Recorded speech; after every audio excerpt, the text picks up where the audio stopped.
What's up, everybody? Welcome back to another episode of the 10-7 MMA show. It is me, Huzefa, and of course, professional fighter training out of Extreme Couture, Justin James.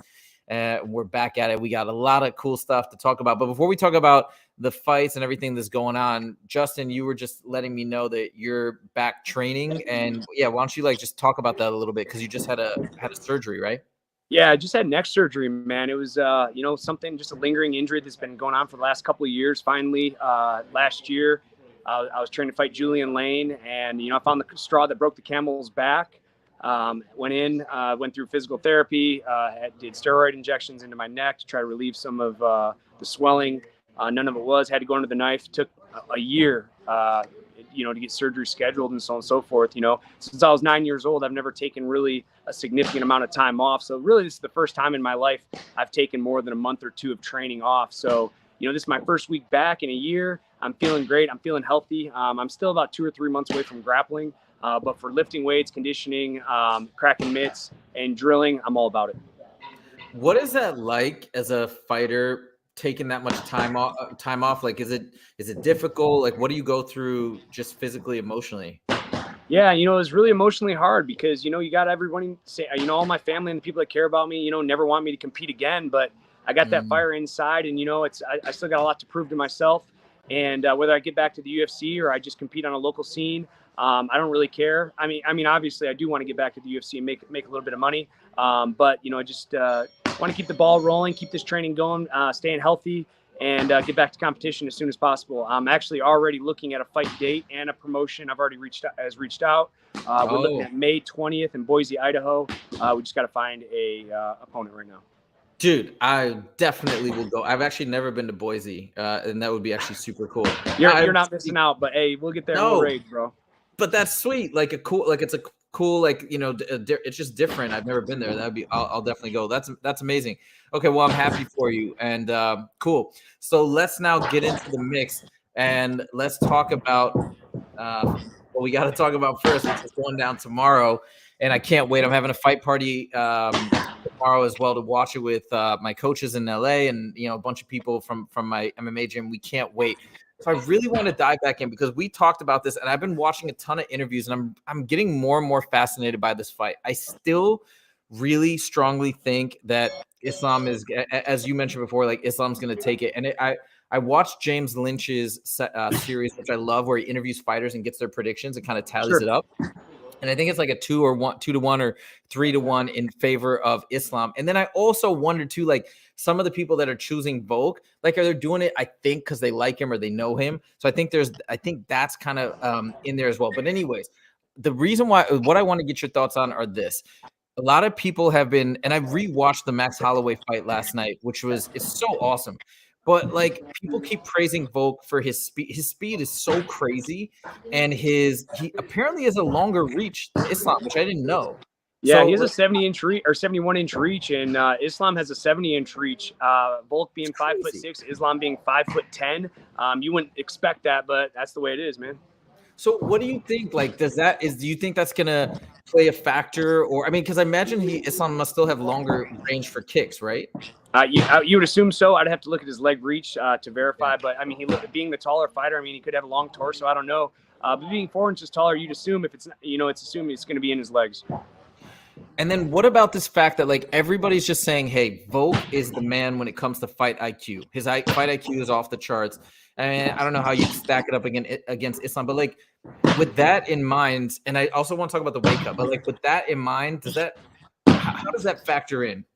Oh, I mean, look at Volk's competition over the last couple of fights. He's fighting world beaters. He's fighting world champions. And yes, Islam has had an incredible performance against Charles Olivera.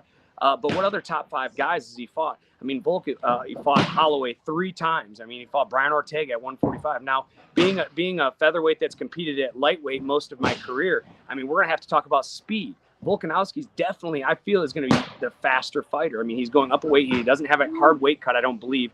Islam, I mean, he's having a hard weight cut. I saw the article you sent me this morning. He's still 12 pounds over. I'm not really sure how far out was that. Was that hours out or was that days out? I think that was 36 hours away. He had 12 pounds to go in 36 hours. Nah, that's pussy shit, man. Like that's nothing for guys like him, dude. That's I mean, when I wake up in the morning, like within 12 hours, I want to be within 10 pounds. If he's 36 hours, he's still a whole day away. Yeah, he's totally fine. Like he's probably still drinking water. And what about this notion that apparently because of the way the timing is, instead of having 36 hours, I think this is right. Tell me if I can't remember exactly, but I think it's instead of having 36 hours to rehydrate, they only have 24. Is that going to be a factor, do you think? Yeah, I mean, yes and no. It really just depends. The UFC has an incredible hydration team. So how it works is you go in, as soon as you step on the scale, you turn around. They have their hydration specialist there. He's going to give you the first thing you drink. Boom. Then because you can't hook up to IVs. So then you drink that. And he goes, all right, drink this over the next 10 minutes. 10 minutes goes by. He comes in. He has this big gallon of shit. And he watches you for the next 5 minutes because naturally your natural instinct is just to start chugging it, which in turn you'll get bad cramping. But I'm not too worried about his 24-hour recovery period. I mean, it could definitely play a factor, no doubt. But, I mean, being a title fight, the UFC is going to do everything in their power to make sure that he gets rehydrated and he's ready to go come fight time. And then the last thing I wanted to get your thoughts on is I'm a really becoming a really big fan. I was already, but becoming an even bigger fan of Islam. Like he doesn't, I feel like he doesn't try to put on any airs. He just reeks of confidence. He just seems so relaxed and confident. Do you notice that? And is this something that you're, as a fighter, you're looking at him and being like, dude, he's got so much confidence, it's gonna be really hard to beat him. Like, what do you think when you see that? I mean, Volkanovski expects to win this fight. I've heard his interviews. He says he cannot imagine losing this fight. I mean, we're talking about two of the best fighters in the world. This is pound for pound, 1 versus 2. I mean, these guys are confident. They've been through the gauntlet. Volkanovski especially has been through the gauntlet. I feel that Islam has lacked comparatively. Not saying he hasn't fought tough guys, because of course everybody in the UFC is tough. But Volkanovski's, I just think that his confidence. I mean, Max Holloway to me is one of the best strikers in the UFC, and Volk's beat him 3 times. I mean, no, they were close, but again, he's going with one of the best rangy strikers in the game. I was all about Islam winning this fight, but watching Volk do interviews, watching him talk to the press, watching his confidence is glowing right now. Like, this guy's ready. He's prepared. He's prepared for war. Now he has to fight perfect. Volkanovski has to fight a perfect fight to make this go his way. With that being said, at any time, Islam slaps on that choke. If Islam gets in a position like Brian Ortega had, I don't think Volk's getting out of it. So he has to be a little bit sharper with his grappling, and he can't give up those silly mistakes. But so wait a minute. So you're switching to you think he's actually going to take it? I was 80-20 on Islam. After watching Volk, watching his confidence, how it just radiates off him, I'm going to go to 65-35. Interesting. Okay. I'm still, and of course, again, just fan, I don't have the same expertise, but I do still, I'm still leaning pretty heavily towards Islam, but I don't know. It's going to be amazing. Anyways, I can't wait for this fight. And then, let's move on. So this I have one more thing to say about this. I think the first round is really going to be the most important round in this fight, because it's going to dictate the next 5 rounds. You understand? If Islam comes out, takes him down, even if he survives, that's going to get in Volk's head, But on the contrary, Islam tries to take him down and gets stuffed and gets battered up a little bit. That could play in Islam's head as well. So I really think the first round is going to be the most important round. The first round is really going to dictate, what's the game plan. If Volk comes out and takes him down, I mean, what is Islam? Nobody's expecting that. That was kind of like when Leon Edwards took down Kamaru. Kamaru. Nobody expected. I didn't expect that. That was that was crazy. So we'll see what the game plan is. I really think the first round is really going to set the pace for this 5-round title fight. I'm so fascinated. I can't wait for tomorrow. Okay, awesome. So that's tomorrow. That's the main event. I think we're both equally excited. Let's move on. This was just recently, and this isn't announced. This isn't an official fight by any means, but Khamzat just recently did an interview. I think it was with Red Corner. I can't remember exactly who, but he was talking about possibly fighting the winner of Usman and Edwards, but then he also threw out this notion of a middleweight fight. And everybody's been talking about him having to potentially move up to middleweight. And throughout this matchup of wanting to fight Robert Whittaker went back on several interviews and was like, "Yep, I'm down. Let's do it. If he wants to do it, it's a tough fight, and I want to take tough fights." I just want to get your initial thoughts, and it's a weird fight for me because I'm such a like they're two of my favorite fighters in the UFC. Probably I'd have to say Khamzat might be my favorite right now. Whittaker might be pretty close up there, and so it's a weird fight for me because I don't want to see either of them lose. I actually want to see Whittaker take the belt back this year. But anyways, I want to get your initial thoughts. Like, what do you think of the match? You know, I mean, we have to go to 85 with Khamzat. I mean, he missed weight by like 12 pounds. You know, he was very nonchalant about it. I thought it was very I mean, people miss weight. That's just a part of the game. But by the astronomical amount that I think it was 12 pounds. And he's like, well, it's not that much. I mean, do you remember exactly how much? I think it was 8. But maybe the thing 8. And I think also he said that he was actually much closer, but then he started rehydrating, and that's why he missed it by so much. That's my recollection. All right. Well, and that is probably accurate. But with that being said, you know, if he's going to 85, make it little. He's already a big guy, man. He's already a big guy. He's an incredible wrestler, you know. And the thing, you know, Khamzat kind of grew on me. I didn't initially like him. He comes in, I smash. It's like that's what everybody says. But this guy comes in and does it, and that's the thing. You know, he's really stepping up to competition. He wants tough fights. He wants to fight Robert Whittaker. He wants to fight Colby Covington. He wants to fight Kamaru Usman. Like, he wants top competitors. He's not ducking. And I feel, you know, not to go back on Islam, but this is kind of like the difference between him and Islam. He's calling for these tough fights, where Islam, although he did have some fights, but his toughest fight was Charles Oliveira, obviously for the belt. But I mean, Charles just fought 5 world beaters in a row to get to where he was. And, you know, I mean, it's tough to keep that pace up. Now, going to Khamzat, why he's grown on me, because, again, he's calling for these tough fights. He wants to be in title contention. He's not trying to win in the top 10 to 15. He's trying to win in the top 5 and wants there. And when he fought Gilbert Burns, what an incredible fight that was. I always wanted to see what was going to happen with Khamzat when he got pushed, when he was tested. In that fight, he was tested. I couldn't take my eyes off the screen. Gilbert Burns gave him everything he had. I thought he had him hurt a couple times. And Gilbert, I've trained with Gilbert. He's a fucking animal. And just to see how Khamzat was able to battle with adversity, I like this matchup. And, you know, I think this is good with Khamzat. You know, I think Khamzat's the favorite here. I think he's going to out-wrestle Whittaker and get it to the ground and beat him up. Yeah, I feel like that too. It'll be wild. And also, you know, it's interesting too. The Weasel did a video talking about part of it was talking about Khamzat, and it was kind of interesting that he was saying if you put Khamzat against, I want to know your thoughts too. If you put Khamzat against Adesanya and or Pereira, like Khamzat, he felt like Khamzat definitely would be heavily favored against those two. Like, what do you think? I'm sorry, say that again. You broke up. Sorry. That if you put Khamzat against either Pereira or Adesanya, that Khamzat would be a heavy favorite, like even more so than against Whittaker. What do you think? Yes, and I do agree with that. You know, and that's kind of why I think that they shot Pereira up to the top, because they just wanted that grudge match from the kickboxing background. But with that being said, Pereira did take Adesanya down, which I was very surprised about. I think Khamzat's wrestling and grappling is just going to be too much in his pressure. Not saying that, I mean, dude, he gets caught with that hook, might go to sleep. But, I mean, once he gets down on his legs, I just don't think that Adesanya or Pereira, I don't think they're going to be able to catch his wrestling by the time he gets to the top. I don't think so either. So the MMA Guru did a video yesterday kind of ranking the grapplers in the UFC. He put Islam at the number 1 spot, but I think Khamzat basically was like a number 2. And what he did say about Khamzat is he said he has the fastest level change that he's ever seen. He's so explosive. He's just sure. And I don't know if you agree or disagree with this, but he's not as efficient as Islam or Khabib, but he's just like crazy. He expends a ton of energy. Like if you look at Kevin Holland, like he probably could have blown his gas tank on it, but it was amazing what he did in the first round. But he was just expending so much energy. You notice that?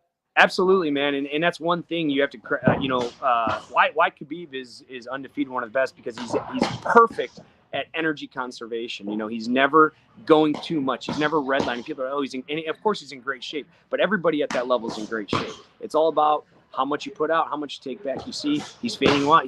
Everyone's afraid of his wrestling so much that he can keep people away and take these 10, 20-second rests because people don't want to engage with him because they're afraid they're going to get taken down. And then when they finally decide to engage, he got his 20-second rest. He takes him down, beats the fuck out of him. And trust me, when he's on top, he's not wasting as much energy as people might think.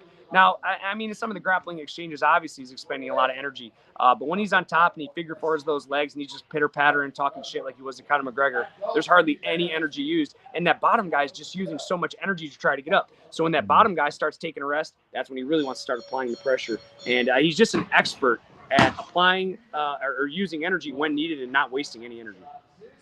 Right on. All right, so we'll see what happens with this Khamzat Whittaker fight. I mean, I have to see Khamzat at some point in person, but yeah, or it could be. I think it'd be sweet to have him go against Leon or Usman, either or. So, anyways, I guess we'll wait on that. And then something that was just announced yesterday, I believe, we're gonna switch it up to Olivera versus Beneil Dariush. And I believe it's scheduled for UFC. I don't know if it's 100% official, but I think it's scheduled for UFC 288. And I can't remember the date for that. But I saw that, and I was really fascinated by this matchup. I heard Olivera talking about wanting to put Beneil up against Olivera. Actually, I think he was advocating for Beneil before Islam, even, if I remember correctly, because he managed both of them. But I guess it's finally going to happen, and I'm quite intrigued by this matchup. I have my thoughts, but like, what are your first thoughts? You know, honestly, like, this is an incredible matchup. And this, you know, we talk about the mental side of the sport here. Olivera was the champ. He beat a bunch of top 5 guys. He finished them. I mean, he finished Gaethje. He finished Chandler. He should have finished Ferguson. The list goes on and on and on. He's already been to the top of the mountain. He just was dethroned, you know, by Islam. We got to talk about his motivation. He's been in the UFC since like 2007. Now you look at the other side, Dariush. He's motivated. He's never been the champ. You know, is Olivera going to be a little, you know, is he fighting for a paycheck, or does he truly want to be the champion again? Because I think Beneil definitely wants to be the champion. He's fighting the top of the top. You know, he's battled back from adversity. I remember him fighting against Drakkar Klaus, who I, by the way, lost to in the semi-state finals in 2007, damn it. But regardless, it was an awesome fight. They rocked each other. Beneil got rocked, and he came back and ended up knocking Drakkar out. You know, with that being said, I mean, I have high hopes. You know, I'm going to take the underdog here. I'm going to take Beneil. Yeah, I kind of agree. I think I would favor Beneil too. Who's he just beat? Was it Gamrot? Is that right? Am I mixing people up? I'm not sure who his last fight was against, to be honest. He had a really hard fight. No, not Gamrot. That's the wrong division. It was it doesn't sound right, but no, Gamrot fought what's his name? In the welterweight, but no, he fought Brady. Okay. Oh, Sean right? Brady? Yeah, I'm pretty sure. And I think Sean Brady was undefeated. I hope I'm remembering this right. But anyways, it was an awesome fight, and Beneil just toughed it out and did an awesome job. I think I'm not mixing this up. But anyways, I'm a big Beneil fan, and yeah, he's a tough dude, just really, really tough. I would kind of favor him as well. And not even just the tough, he's a fucking nice guy, man. Like every time we run into each other at the PI, he'd come out of his way to just come say hi. I don't even know the guy. He'd just, hey, what's up, man? He was just a really chill guy, and Olivera's like that as well. But again, you got someone at the top of the mountain that just got dethroned. How good is his motivation to get back? He's already been at the top of the top. I'm going to reiterate. He's been to the top of the top. He's beaten the best. How is his motivation? What else does he have to prove to anybody else or himself? Yeah, fair enough. Remember when Beneil called out Elon Musk when he beats, I can't remember which fight. I thought it was hilarious. I don't know if you remember that, but a lot of MMA, because his car broke down or something, right? He had bought a new Tesla and it had been like delayed, the delivery for like 6 months. Something about a car. And like people said, I remember some of the MMA pundits were like, dude, he really missed the mark. He should have called somebody else out or something. I thought it was so funny. I thought it was hilarious. I don't know. So I that made me even a bigger fan when he did that. But yeah, I'm excited to see this. I imagine if Beneil wins, then it's straight versus Islam, which also is a very interesting fight too. So I guess no. Straight to the winner of Islam. Oh, sorry, yeah. Come on, you're right. Come on, don't cut my guy out now. Listen, I'm at 35%. Hell, I'll say 60-40. Let's go. I'm taking him. I mean, wow. What's the line? I'm gonna have to check the line. I'm starting to swim. I think it was a -3 here. Let me check. I want to say it was -325. Or what was Volkanovski though? Was he like plus 280? Let me see. I'm gonna check right now. Volk, Islam odds. Let's check it out. Here we go. This is on Action Week. And yeah, he's plus 300. Oh, now Islam's changed. It's now minus 400. And what is Volk? Plus 300. So it's minus 400 and plus 300. That sounds off. That doesn't sound right. Sounds like the big's too high, but it's something like that. It's plus 3 something, I'm sure. I'm taking him. I'm taking the bet. I'll probably put a couple hundred on Volk, just because, again, he's going to be something that Islam has never seen. I don't think he's going to win, but he only has to win 1 out of 3 times to make money here. So send it. If he wins, it's going to be insane. Imagine, like, I don't know if you heard the press conference, but the crowd was going nuts when anytime Volk would talk or anything like that. I think he's become a really, really big, fan favorite in Australia, of course, his hometown. So it'll be insane. And it's one of those fights, I don't know. I like both the guys a lot. So it's one of those fights I just want to see. I'll be happy for whoever the winner is. So we'll see tomorrow. That's it for all our topics today. Hope you guys enjoyed it. If you did like this video, make sure to click that like button. If you want to see more, make sure to click subscribe. That's it, guys. Thank you so much, Justin. Thanks for joining. And then, guys, hey, thanks, guys. We'll be back next week, and we got a little surprise for you, but we'll tell you about it later. All right. Thank you so much, and we'll see you in the next video. Take it easy, see you guys.